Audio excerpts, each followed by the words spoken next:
Doc Loves the Kids, a local Kitsap County nonprofit organization established in 2015 whose mission is to provide activities, programs, and community support for at-risk youth.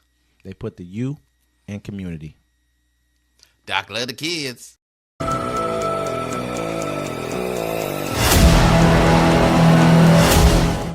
Welcome to Uncommon Courtesy, where we give you the courtesy of conversation that's uncommonly spoke of. I'm D-Mac. I'm Wesley. And this is the show. Don't forget to like, comment, subscribe. Don't forget to catch us every Friday at 7 p.m. Pacific time on the Friday Fix and 1 p.m.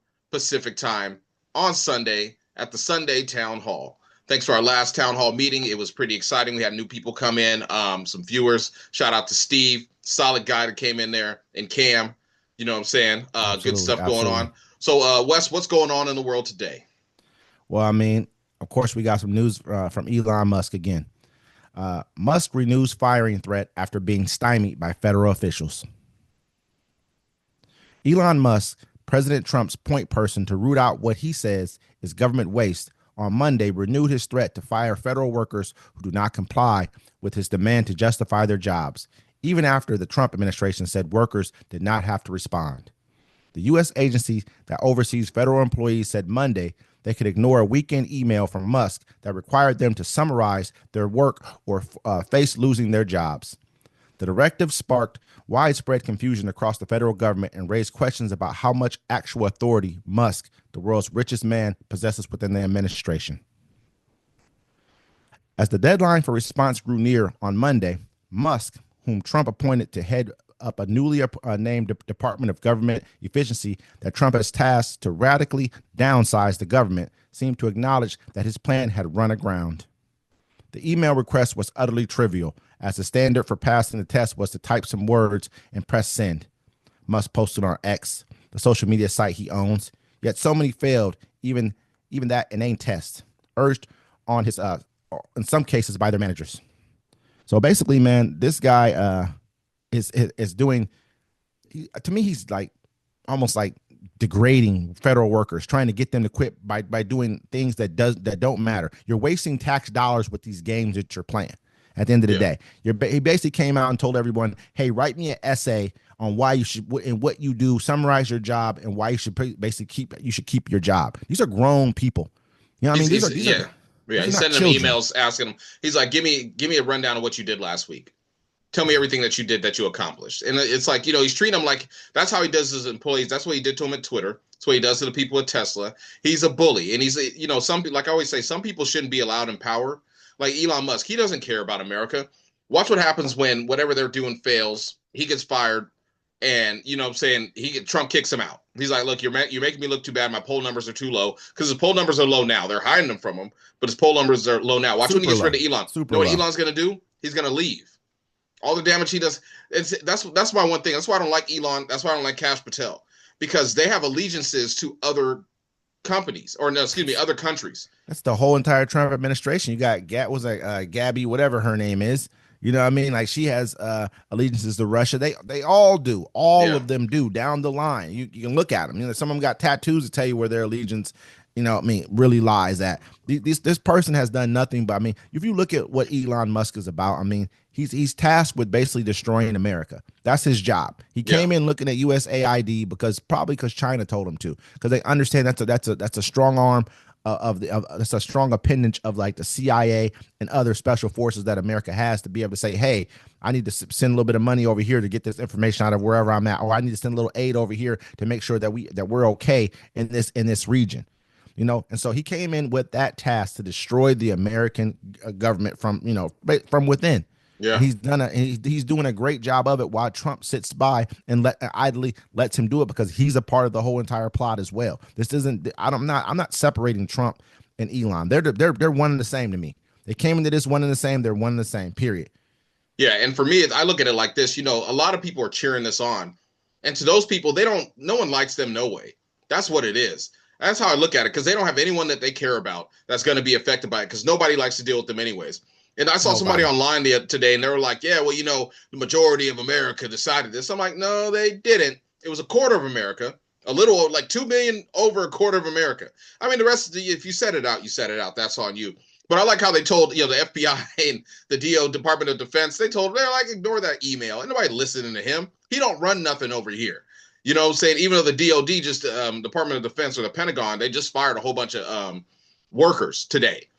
Yeah, I mean, it's happening across the board, like you were saying during our Sunday town hall. I mean, they're firing people from everywhere. It's pretty bad. But to have someone who can just play a game with people's lives, I think that's what he's trying to get them to feel. That kind of stress and angst. He's trying to get the federal workers to feel, so they just quit. So they just move on, because that's the only way. But he doesn't understand. Like, a lot of people don't understand. Really, like this guy said the other day, that those are made up jobs. Like, what are you talking about? Those aren't even real jobs. Are you serious?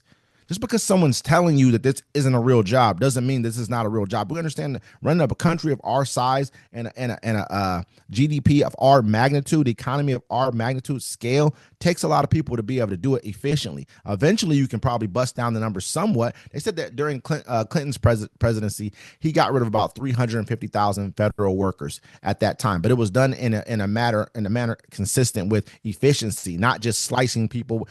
Cutting them off. Well, yeah, they don't have a plan for it. They're just firing people. I mean, the smart thing to do is to sit back, evaluate everyone, see what their job does, see if their job is wasteful, see if it's not. They don't care. They're just like, okay, we just want to slash prices. So all you new employees, y'all got to go. This department, y'all can do better. And they think that the people that are still there are going to work double or triple times hard for his ass.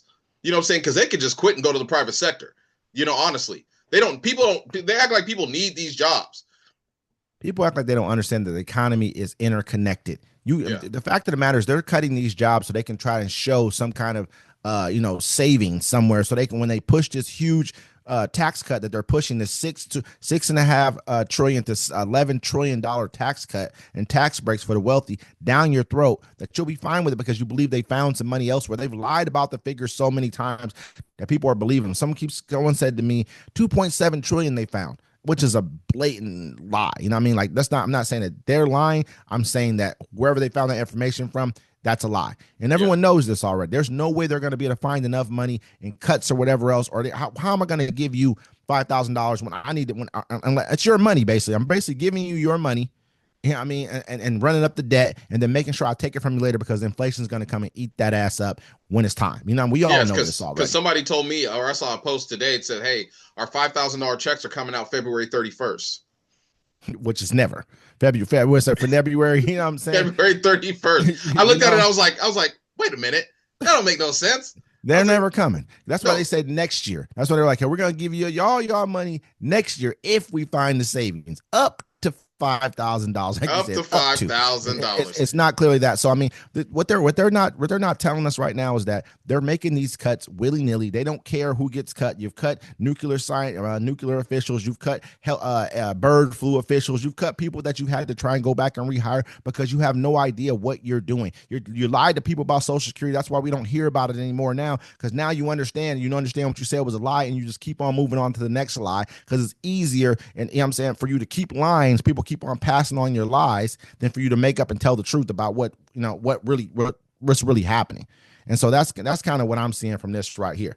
It just doesn't really make a lot of sense to me that people don't really realize this guy has no clue how to run a country. It's different. People don't realize Donald Trump ran the country into the ground last time.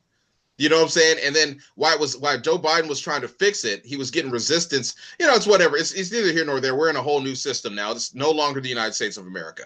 You know what I'm saying? We're in Trump's world right now. But I'm saying he ran America into the ground, and everyone was like, let's do it again. Because you got to own libs online. There was nobody in your face you got to see crying unless you went to a protest. You got to own libs online, and now all I see people online is like, I didn't think they was going to fire my wife from our government job. I feel betrayed. The farmers are out there like, look, we bought all this equipment. We had to pay with our own money, and the government was supposed to pay us back. And the farmers are like, now they're not paying us back. Like, I need that money. It seems like that what make, like you said, owning people. That's what make the hope for me, your misery. You know what I mean? It's what makes these people happy. It's just weird to me because in reality, it's truly their misery. If you look at the numbers, you guys are the uneducated. You guys are the poor. You guys are the ones who are taking most of all these different government subsidies. You guys are getting all these things, but now you're gonna have to deal with it because he's trying to cut $880 billion from Medicare. They've Well, already you see it signed now. off. The red states are like, wait a minute, this is affecting my constituents. These are affecting my people because we live in states where we can fund ourselves. We're fine. You know what I'm saying? But that's what you're seeing. You're seeing the Republicans coming out. Hey, man, can you not cut this in my state that's taking these jobs off? You see Republicans, hey, I'm getting fired from my job. My wife lost her job. This is not what I voted for. Hey, someone in our comments tried to mention when you said that our state can take care of itself. They were like, oh, well, why are you guys crying about federal funding, freezing federal funding? I said, well, because if you put money into something, you're going to expect money out of it. If I'm going to put some money into something, I'm going to expect my just due when it comes time. I'm not going to say, oh, well, we don't need that. You guys just keep our money and put it on top with everyone else's. And the people who are voting against our own interests and everything else. That's why you ask for stuff like that. That's why because it's a part of what we're supposed to get. But we're putting more money in than what we're getting out, just like California and all the other blue states. Yeah. And the reason I complain about, I guess I care about other people. I don't like to watch people suffer. That's just something I just don't enjoy to do. Some people enjoy it. They're like, oh, look at all these people starving and dying in America. Ha, ha, ha, they're homeless now. I don't like to watch people suffer. So, yeah, I'm like, why are you freezing all these federal funds? Like, it doesn't make, because they have no, it's basically destroy, or it's like fire, destroy, rebuild. I don't think they're even trying to rebuild anything. Only thing they care about is big business. Big business doesn't have to rebuild because nothing got destroyed for them. Yeah, but I mean, like, are you going to have enough private security to fight all the citizens that ain't got nothing better to do with their time but attack you? You know what I'm saying? You can only run for so long. Because once you destroy America, what do you think people are going to do? They're going to turn on you. Ever seen that movie Civil War? The new one they came out with? Yeah. That's a pretty good movie. I mean, it's kind of where we're at a little bit. You know what I'm saying? The states are about to split up, but I mean, we're going to keep you informed on this as the world turns. I got one here.